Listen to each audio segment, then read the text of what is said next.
कौन है आप? मुझे आपसे भय लग रहा है। आप मेरे भैया नहीं हो सकते।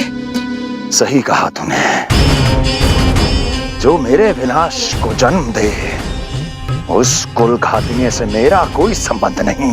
महाराज, रक्त के संबंध क्रोध की अग्नि में मत झुलसाइए। जिस बहन को आपने बचपन से आज तक इतना प्रेम दिया, क्या वो आपके विरुद्ध किसी षड्यंत्र में सहायक हो सकती है? भला हमारी संतान आपका विनाश क्यों करेगी? अपनी नवविवाहित बहन पर कृपा कीजिए महाराज। अपने पुरुषार्थ से आपने कितने असुरों को युद्ध में पराजित किया है। आज वो सब दरबारी बनकर आपकी सेवा करते हैं। हे महापराक्रमी कंस, यदि वो मायावी असुर आपको हानि नहीं पहुंचा पाए, तो ये आपकी बहन आपका क्या बिगाड़ सकती है? दया कीजिए महाराज, दया कीजिए। आप बीच में मत पड़िए कुंवर जी। सुना नहीं क्या? इसकी 8वीं संतान मेरा वध करेगी। जब मां ही नहीं बचेगी, तो 8वीं संतान के जन्म का तो प्रश्न ही नहीं उठता। यदि ऐसा है तो आप मुझे मार दीजिए। जब मैं ही जीवित नहीं रहूंगा, तो देवकी की संतान होने की संभावना ही समाप्त हो जाएगी। अपने बहनोई की हत्या का पाप मैं नहीं कर सकता। और बहन की हत्या का पाप कर सकते हैं? जिसे जीवन भर प्रेम दिया है, उसके प्राण लेने का अधिकार है मुझे। भैया भैया, यदि आपको इस विषय में इतना संदेह है, तो आप हमारी 8वीं संतान के प्राण ले लीजिएगा। बल्कि 8वीं संतान ही क्यों, उसका जन्म होने तक हमारी सभी संतानों का वध आप स्वयं अपने हाथों से कर लीजिए। स्वामी! हे मथुराधिपति, मेरी पत्नी को प्राण दान दे दीजिए। मैं महाराज शूरसेन का पुत्र वसुदेव आपको वचन देता हूं, अपनी 8 संतानों को जन्म लेते ही स्वयं आपके सामने प्रस्तुत करूंगा। अपनी 8 संतानों को जन्म लेते ही स्वयं आपके सामने प्रस्तुत करूंगा।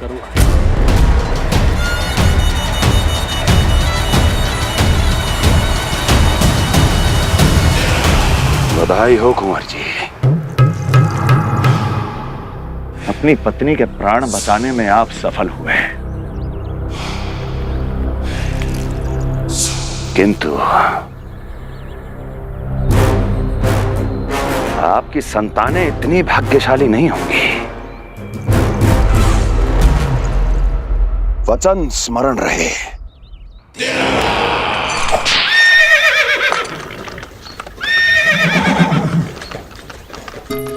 इस तरह रक्त की प्यासी कंस की तलवार की छाया में देवकी और वसुदेव का वैवाहिक जीवन प्रारंभ हुआ। जब कंस की निर्ममता और वसुदेव के वचन का ये दुखद समाचार गोकुल पहुंचा, तो हे नारायण, अर्थात राजा वसुदेव यदि कंस के सामने गिड़गिड़ाते नहीं तो रानी देवकी के प्राण चले जाते।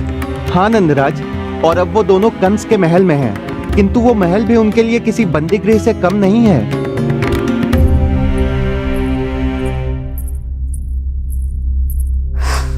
एक भाई अपनी बहन के साथ ऐसा करने की सोच भी कैसे सकता है? मेरा बस चले तो उस दुष्ट कंस को मटके में डाल के ऐसे घोंट के रख दूं, जैसे मलाई घोट के माखन निकाला जाता है।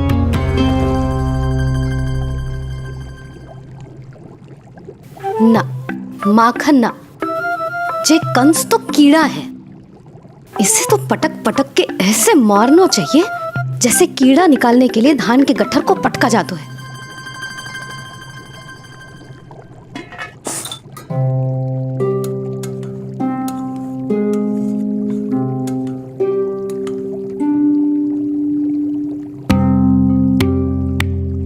किंतु जब रोहिणी जिज्जी को पता चलेगा तो वो तो अपने आप को ही दोष देंगे, क्योंकि बालक ना होने के कारण उन्होंने ही वसुदेव जी को राजकुमारी देवकी के साथ दूसरा विवाह करने पर विवश किया था। हे ईश्वर, जिस सुख के लिए रोहिणी जिज्जी ने पत्नी जीवन का सबसे बड़ा त्याग किया था, जब उन्हें पता चलेगा कि वही सुख उस क्रूर कंस ने छीन के मटिया मेट कर दिया है, तो कितना कष्ट पहुंचेगा।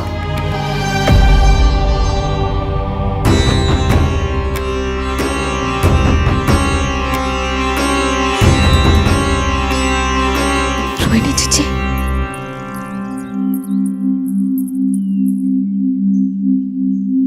गोप नरेश, कृपया मुझे अपने भैया के पास ले चलिए। संकट के समय मुझे उनके साथ होना चाहिए। किंतु भाभी, पता चलो है वसुदेव भैया और देवकी भाभी कंस के महल में कड़े पहरे में रखे गए। पति पत्नी एक दूसरे का संबल होते हैं। कंस का पहरा कितना भी कष्टदायक क्यों ना हो,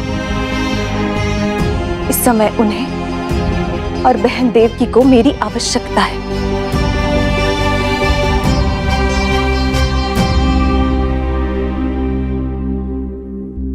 ये मेरी विवशता है। ये यादव कुलदीपक होकर भी आपको इस महल में बंदियों की तरह रहना पड़ रहा है, और मैं कुछ कर भी नहीं पा रही। काश आपने मुझसे विवाह ही ना किया होता। तो क्या मैं अपने भाग्य से भाग पाता देवकी? पूर्व जन्म के कर्मों के फलस्वरूप जो हमारी नियति में लिखा है वो तो हमें भोगना ही है। श्री हरि क्या करते हैं, कब और क्यों करते हैं, ये दुख हमारे जीवन में किस उद्देश्य से आए हैं, इन रहस्यों का पता लगा पाना हम मानवों के लिए संभव नहीं है देवकी।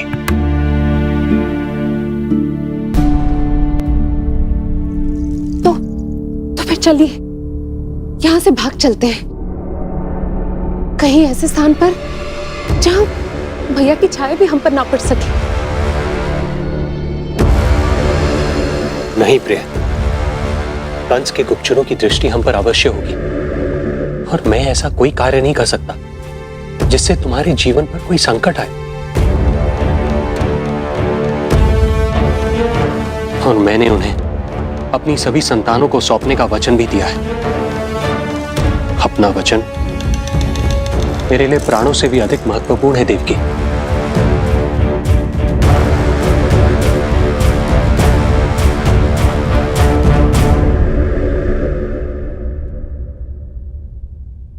राजन, राजकुमारी, गोकुल से रानी रोहिणी और गोपराज नंद पधारे हैं।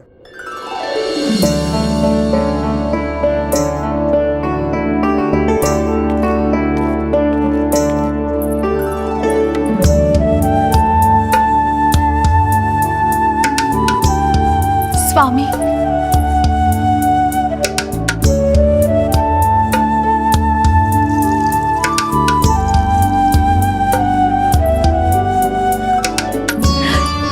बहन, दीदी,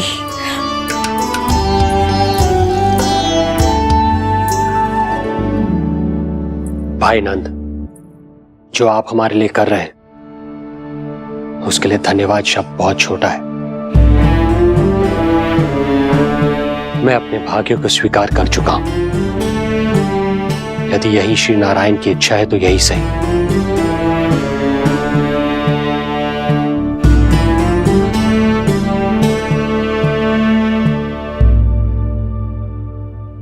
भाई नंद, इस समय मथुरा का वातावरण अनुकूल नहीं है, आपको जाना चाहिए।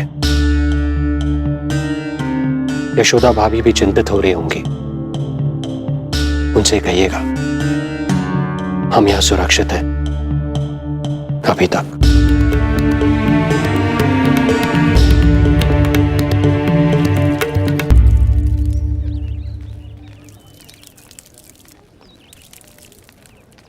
वसुदेव भैया का भाग्य पर भरोसा दिख। वे अपनी संतानों को कंस को अवश्य सौंपेंगे। हे ईश्वर, इतना कठोर वचन, जब इसे निभाने का कठिन समय आएगा तो कैसा अनुभव करेंगे वे? उनका हृदय तो चकनाचूर हो जाएगा।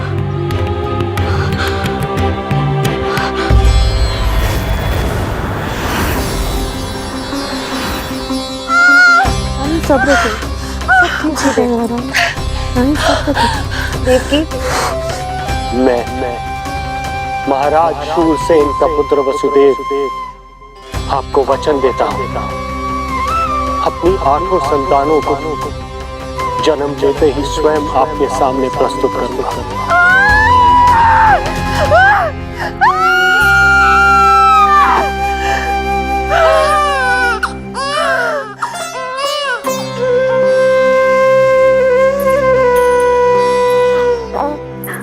बधाई हो स्वामी, आपको पुत्र रत्न प्राप्त हुआ है।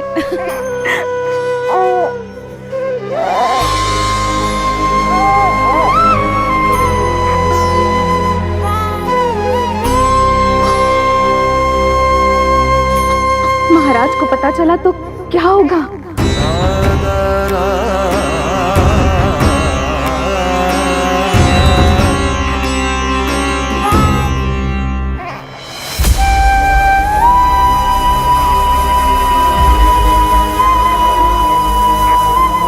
अपने पुत्र को इन हाथों में थामना। कितने वर्षों से इस पल की प्रतीक्षा कर रहा था मैं, और आज जब यह पल आया है, मेरी आंखों में दुख के आंसू हैं। एक पिता जब प्रथम बार अपनी संतान को गोद में उठाता है तो सबसे पहले यह सोचता है कि उसे क्या नाम दूं, उसका सुनहरा भविष्य कैसे सुनिश्चित करे। किंतु मैं वो भाग्यहीन पिता हूं जो अपने पुत्र का भविष्य मृत्यु के अंधकार में डुबोने जा रहा है। मैं इसे नाम देकर क्या करूंगा?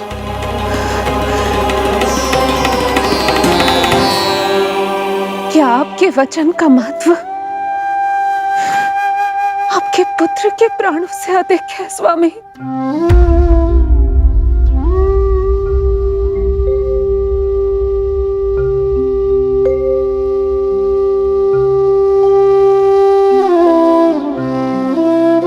श्री नारायण का दूसरा नाम सत्य होता है देवकी। तुम ही कहो, मैं श्री नारायण से विमुख कैसे हो जाऊं? मुझे अपना वचन निभाना ही होगा। हृदय के टुकड़े टुकड़े क्यों ना हो जाए, मुझे इसे कंस तक ले जाना ही होगा।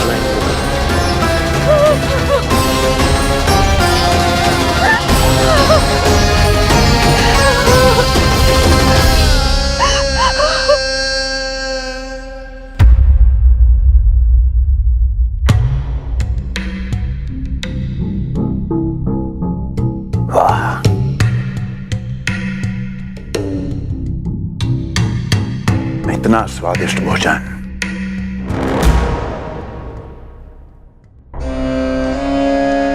किसी विशेष इच्छा की पूर्ति के लिए मुझे सम्मोहित तो नहीं करना चाहती? मुझे पति के रूप में प्राप्त कर तो चुकी हो, अब प्राप्त करने को क्या क्या बचा है प्राप्ति?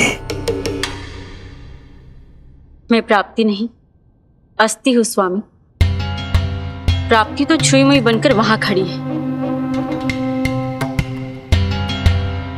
आप सदैव अपने विषय में ही सोचते हैं, कभी मेरे ओर भी निहारा कीजिए, तभी तो मेरा नाम सही से स्मरण होगा आपको। मैं अपने विषय में ही सोचता हूं, तभी तो 10 दिशाओं में मेरे नाम का डंका बजता है, मेरे साम्राज्य का विस्तार होता है, तभी तो मेरा अस्तित्व है। अस्थि स्मरण रहे, तुम हो क्योंकि मैं हूं।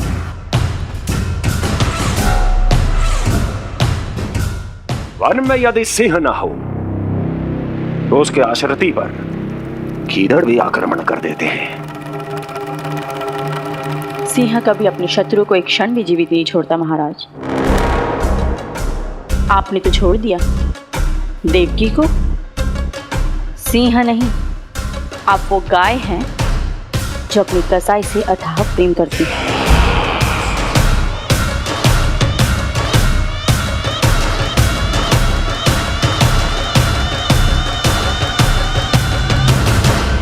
सभी संतानों को जन्म लेते ही मेरे पास लेकर आएगा, ये वचन दिया है वसुदेव ने मुझे। तो फिर आया क्यों नहीं महाराज?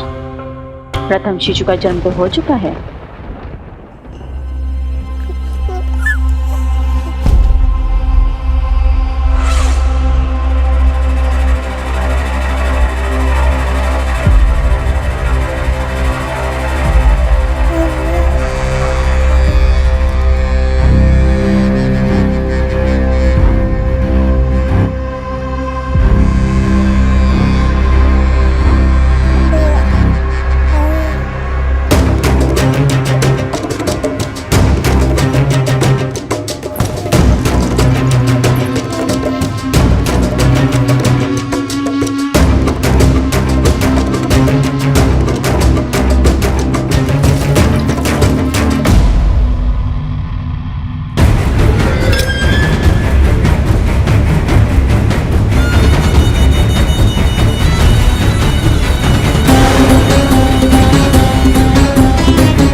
कृष्ण कुल के यादव अपना वचन मिथ्या नहीं होने देते महाराज।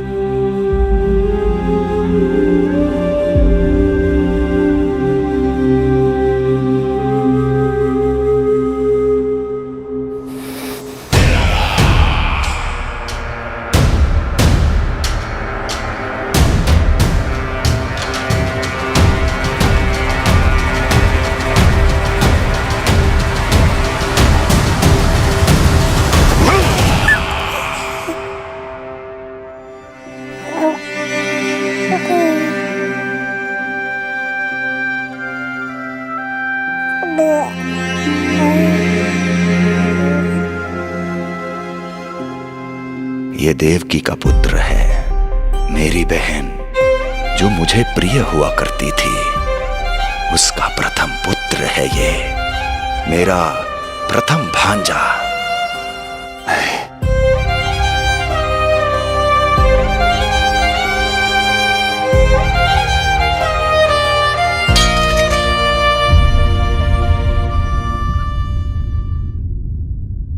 इसे वापस ले जाइए कुंवर जी।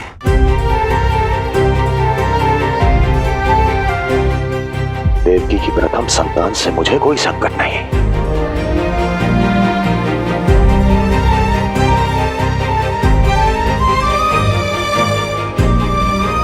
और आपको क्या लगता है कुंवर जी कि मैं कोई राक्षस हूं क्या?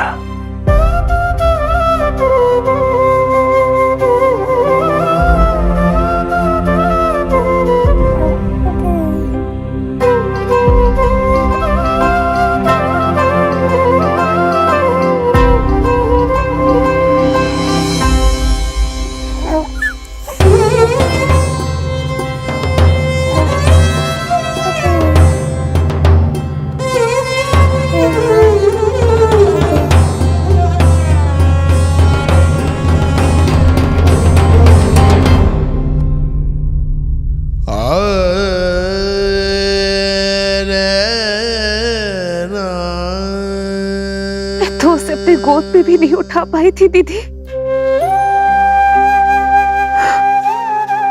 उसका वो सुकुमार मुख मेरी स्मृति से जा ही नहीं रहा। वो मधुर रुदन अभी तक मेरे कानों में गूंज रहा है।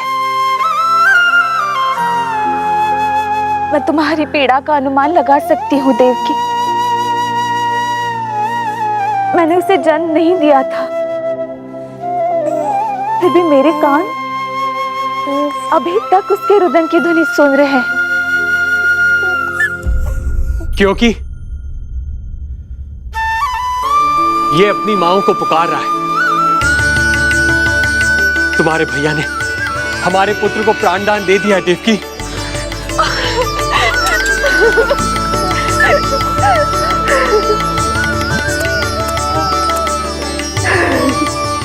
स्वामी, अब अपने पुत्र का नामकरण कीजिए। इसे ऐसा नाम दीजिए कि इसका भविष्य यश और कीर्ति से परिपूर्ण हो।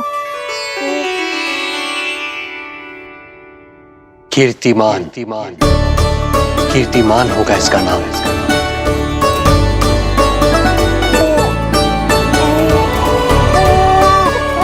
कीर्तिमान।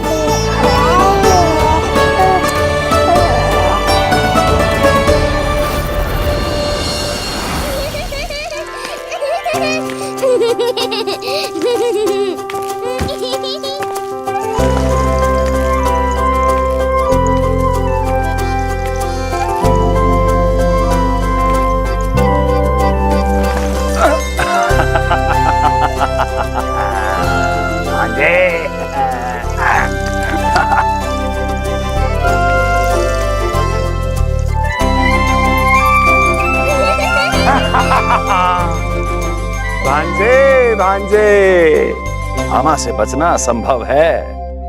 मामा जी, आपकी भुजाओं में कितना बल है, मुझे पीड़ा हो रही है। मेरा दूसरा हाथ पकड़ लीजिए। तुझे पीड़ा हो रही है? ये ले।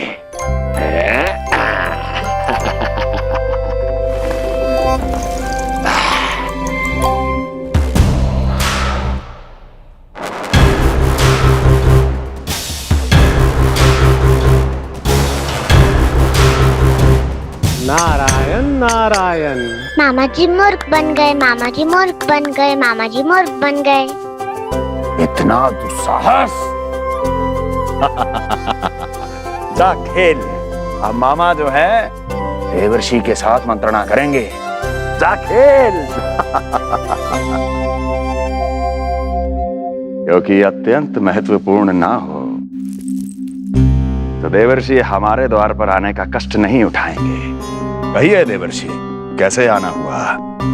मैं तो बस आपको ये अद्भुत कमल पुष्प भेंट करने आया था महाराज। इसे देखते ही मुझे आपका स्मरण हुआ था। मानो ये मुझे पुकार कर कह रहा हो, मुझे महाराज कंस के पास ले चलिए। इसमें तो कुछ भी विशेष नहीं है देवर्षि। इसमें 8 पंखुड़ियां हैं महाराज, और 8वीं पंखुड़ी सबसे विशेष है। यदि विश्वास न हो तो आप स्वयं गिनकर देख लीजिए। आप मेरा उपहास कर रहे हैं देवर्षि। आप गिनिए तो सही महाराज। 1 2 3 4 5 6 7 8। क्या आप निश्चित रूप से कह सकते हैं कि यही 8वीं पंखुड़ी है? विचार कीजिए महाराज। क्या आप बिना किसी शंका के कह सकते हैं कि कौन सी पंखुड़ी पहली है और कौन सी 8वीं? क्या आप पूर्ण विश्वास के साथ कह सकते हैं कि कौन प्रथम है और कौन अंतिम? फिर चाहे वो पंखुड़ी हो या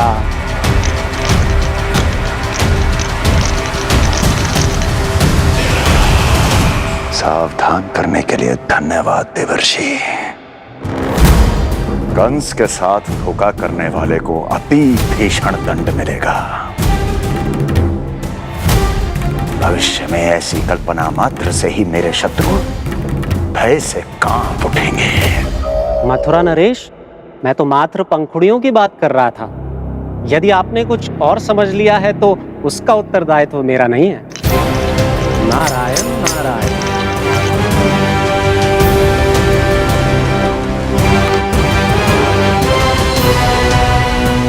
विचार कीजिए महाराज।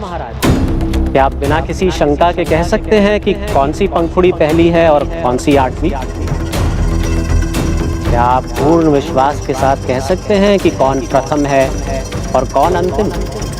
फिर चाहे वो पंखुड़ी हो या...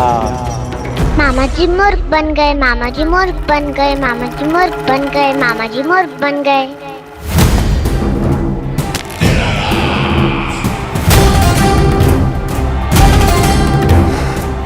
कंस को कोई मूर्ख नहीं बना सकता। कीर्तिमान। जी मामा जी। क्रोध काम लोभ मद मोह मत्सर, क्रोध काम लोभ मद मोह मत्सर, क्रोध काम लोभ। मामा जी मुझे दर्द हो रहा है। मद मोह मत्सर, क्रोध काम लोभ मद मोह मत्सर। स्वामी, ये कीर्तिमान के लिए कैसा लग रहा है? ये लीजिए स्वामी।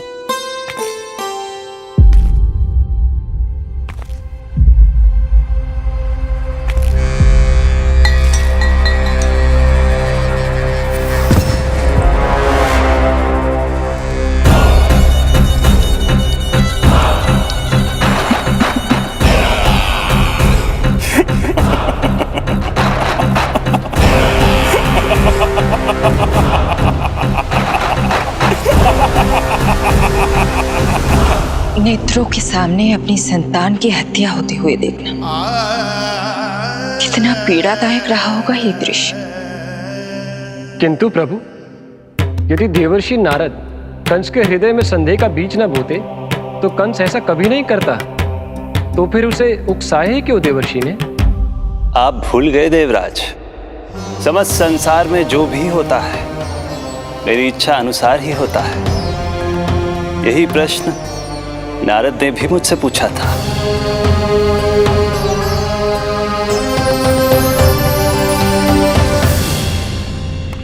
नारायण नारायण।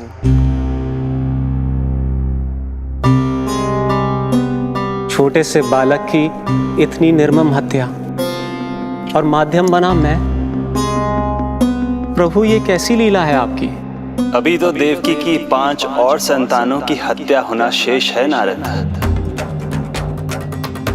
अब से कंस शिशुओं के जन्म लेते ही उनकी हत्या कर देगा। यदि जन्म के तुरंत बाद ही मृत्यु होनी है तो जन्म का लाभ ही क्या है प्रभु? यही विधि का विधान है नारद। कीर्तिमान और शेष 5 बच्चे श्रापग्रस्त हैं। जन्म के कर्मों के अनुसार अल्पायु होना उनकी नियति है। उनकी मृत्यु के बाद ही शेषनाग के अंश के रूप में बलराम और मेरे अंश के रूप में श्री कृष्ण का अवतार संभव होगा। नारायण नारायण।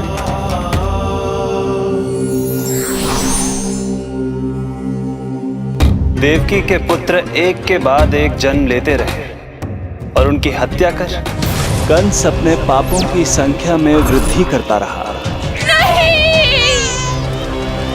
मत मारो! मेरा पुत्र! मेरा पुत्र!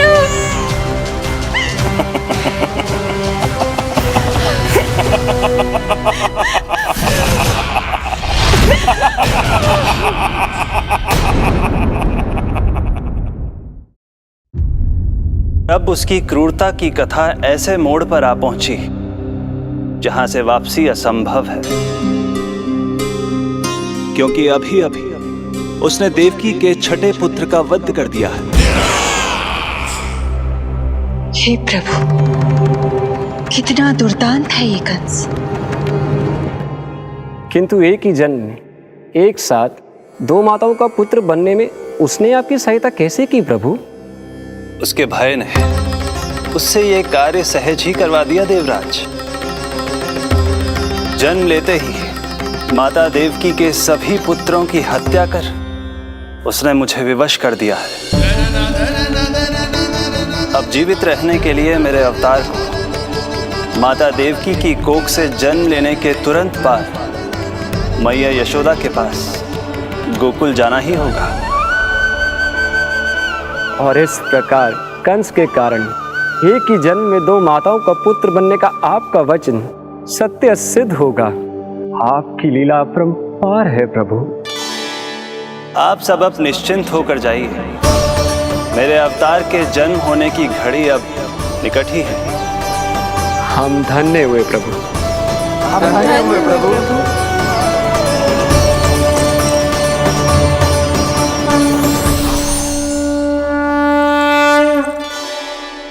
मुझे तो अभी से मैया यशोदा के साथ आपको खेलते हुए देखने की उत्सुकता हो रही है।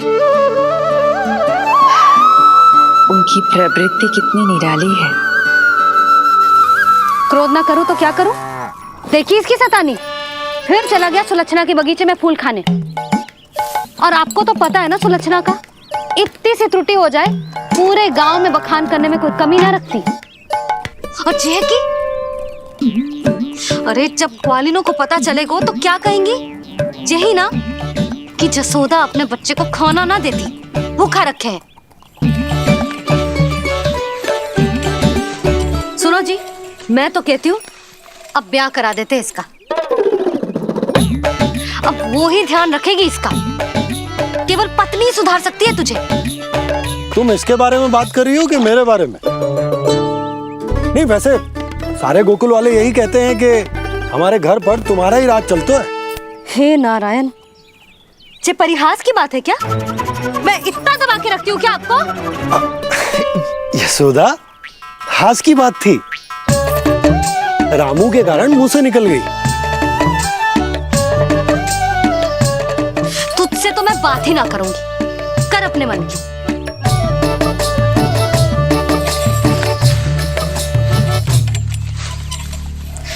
पता है तुझे कितना क्रोध आता है जब तू ऐसे बिना बताए घर से चला जाता है। प्रेम है जे मेरा, चिंता है मेरी। तुझे कुछ हो जाए तो अपना लल्ला माना है तुझे।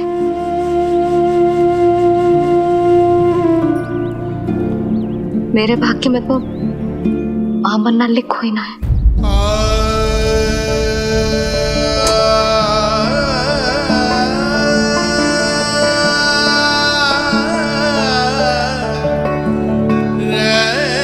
यशोदा,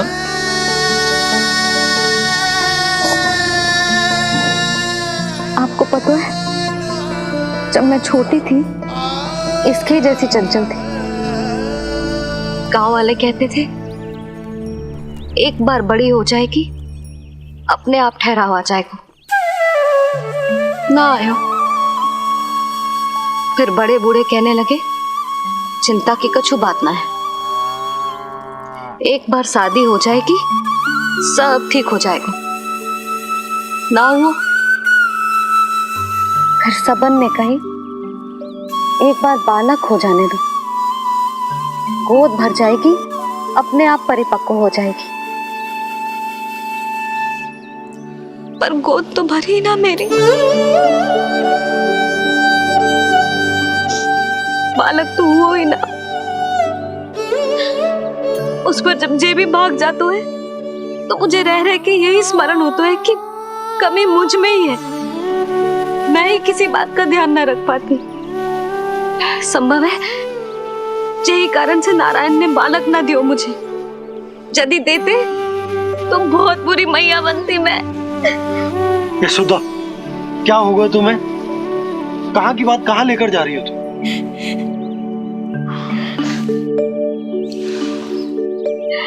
बालक अवश्य होगा हमें, और बहुत अच्छी मैया बनोगी तुम। बस नारायण सही समय की प्रतीक्षा कर रहे हैं। मेरी तो ना सुन रहे बे। आप ही कह दियो उनसे, अब और प्रतीक्षा ना होगी मुझसे।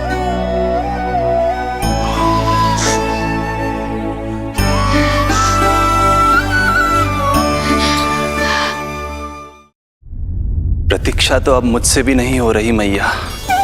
तो फिर मैया की इच्छा पूरी कीजिए प्रभु। जिस क्षण की प्रतीक्षा मुझे इतने वर्षों से थी, बस अब वो निकट है। किंतु प्रभु, आपको तो माता देवकी का 8वां पुत्र बनकर जन्म लेना है, तो फिर 7वां पुत्र? धीरज रखिए, धीरज। आपको तो ज्ञात ही है, मेरे यहां देर है, अंधेर नहीं। मैं यहाँ तुम दोनों पर आश्रित हूँ यशोदा।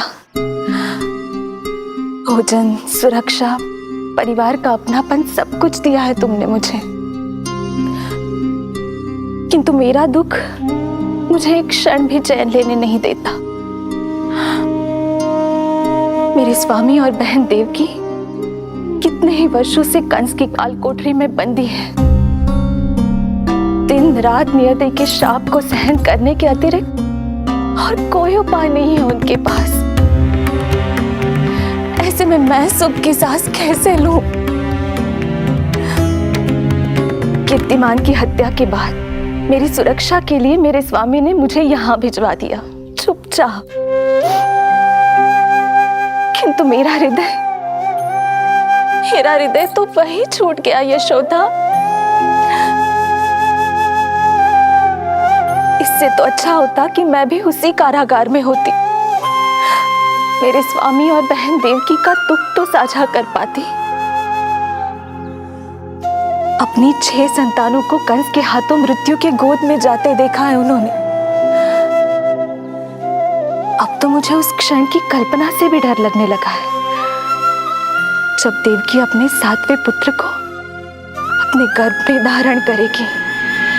भय से भविष्य नहीं टलता, होनी होकर ही रहती है।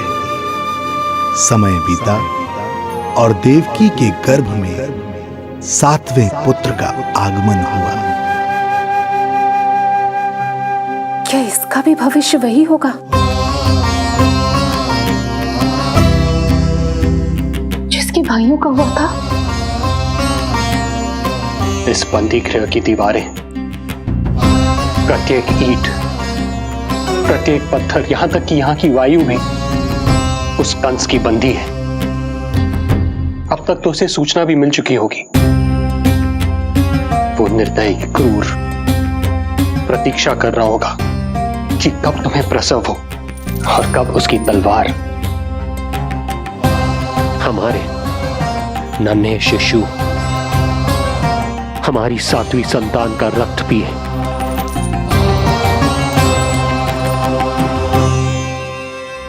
दुर्जन, तुम देवकी की कालकोठरी के बाहर स्वयं उपस्थित रहोगे, प्रत्येक पल 8वां प्रहर।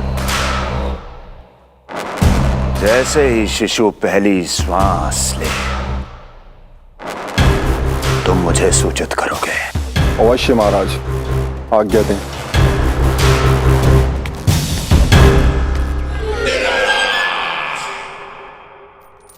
कुछ कीजिए स्वामी, कुछ कीजिए।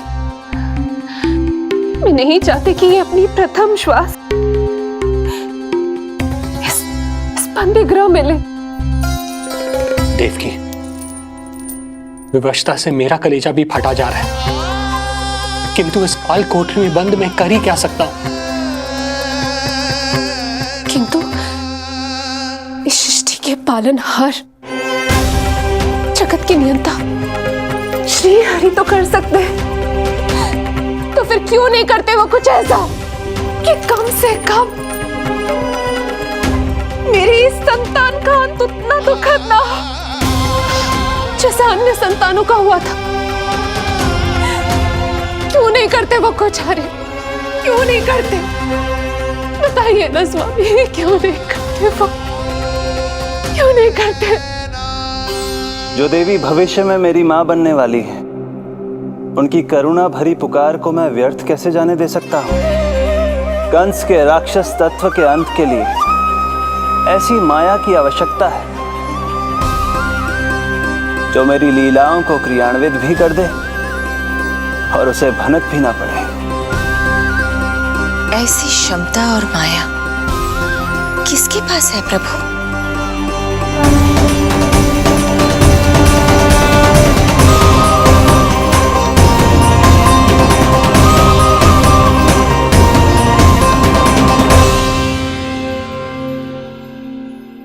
ओम नमो आकर्षिणी ज्वाला मालिनी, ओम नमो भगवती क्लेशनाशिनी।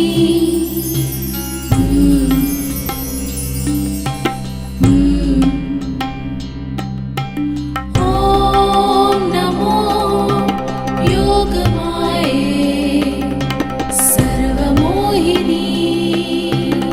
ओम नमो योगमाये आज्ञा दीजिए प्रभु। माता देवकी का गर्भपात करके उस संतान को रानी रोहिणी के गर्भ में स्थापित कीजिए देवी।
लो जिज्जी, संभालो अपने लल्ला को।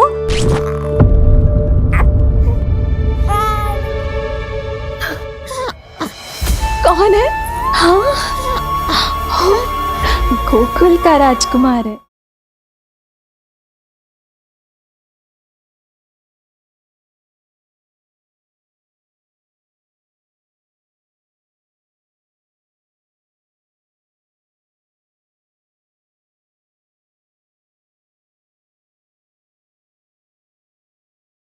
यशोमती मैया के नंद लाला।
योग माया ने अपना कार्य पूर्ण किया।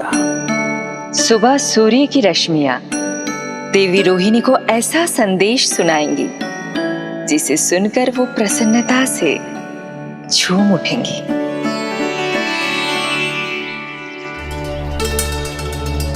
यादव कुल के नए राजकुमार के आगमन पर बहुत बहुत शुभकामनाएं रानी।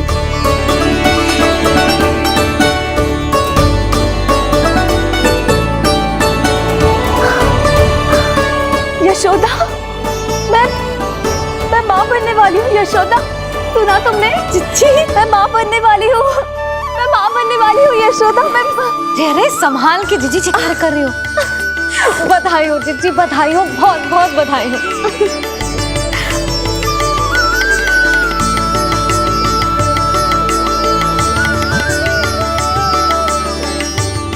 विधि का विधान भी विचित्र होता है। रोहिणी, जिनका ये पुत्र नहीं है, वो प्रसन्न है, किंतु देवकी, जिनका ये पुत्र है, वो व्याकुल है।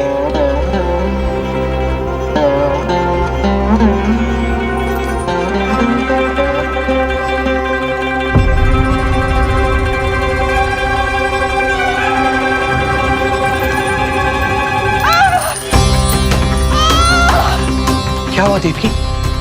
तुम ठीक तो हो? स्वामी, स्वामी मेरा पुत्र, स्वामी हमारा पुत्र चला गया। स्वामी, हमारा पुत्र चला गया। धीरज धरो देवकी, संभव है यही श्री हरि की इच्छा हो। किंतु मैंने उनसे ये तो नहीं मांगा था ना स्वामी। मैंने कहा था हमारा पुत्र यहाँ श्वास न ले, इसका ये अर्थ नहीं था। क्यों किया नारायण ने ऐसा? क्यों किया?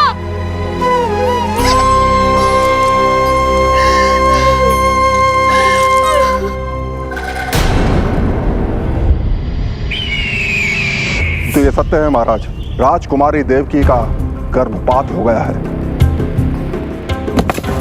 बच गया वो शिशु।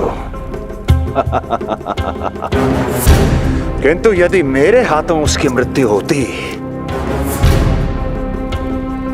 तो अधिक कष्ट होता उसे।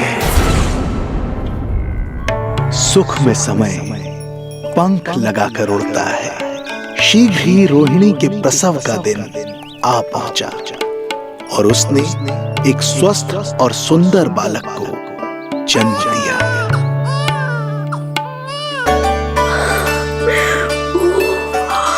लो जिज्जी, संभालो अपने लल्ला को, जी भर के निहार लो इसे।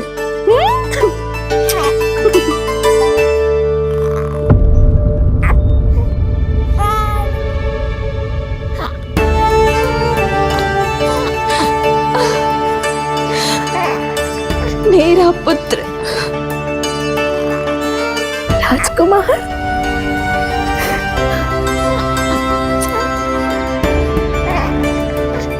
अच्छा जीजी, मैं तनिक इनको भी सूचना देकर आती हूँ। वसुदेव भैया तक भी तुझे शुभ समाचार पहुंचानो है।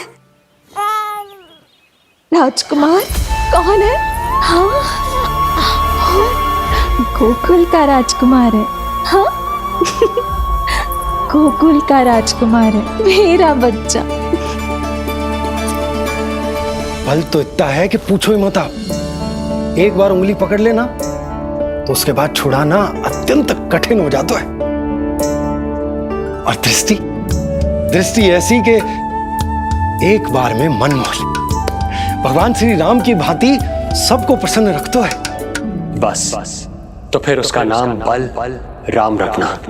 तो फिर उसका नाम बल राम रखना। देवकी, बधाई हो, तुम छोटी मां बन गई। भैया, आप दोनों कछु चिंता न करियो। बलराम का लालन पालन मेरा उत्तरदायित्व है। उसे कछु कमी ना होने दूंगा मैं।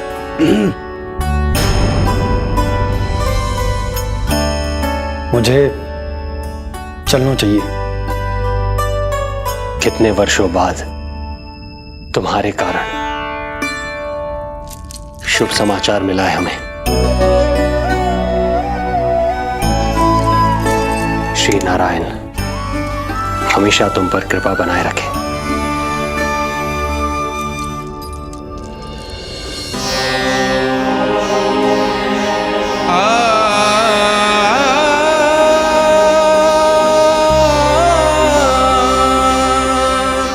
आपको बहुत बहुत बधाई हो स्वामी।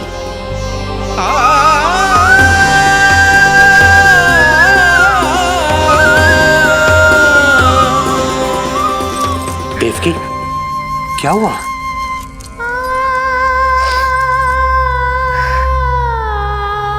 कुछ नहीं। रोहिणी दीदी ने हमको वो सुख दे दिया जो मैं कभी ना दे सकी। उन्होंने आपको संतान दे दी, किंतु मैं देवकी,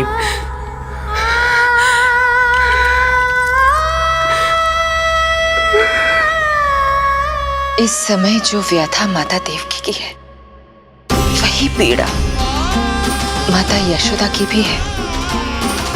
माता देवकी की ममता अपनी सभी संतानों को खोने की वेदना से त्रस्त है, तो माता यशोदा की ममता संतान ना होने के संताप में झुलस रही है। सत्य कहा देवी, मुझे आभास हो रहा है मैया यशोदा का हृदय मुझे अपनी गोद में खिलाने के लिए कितना व्याकुल है।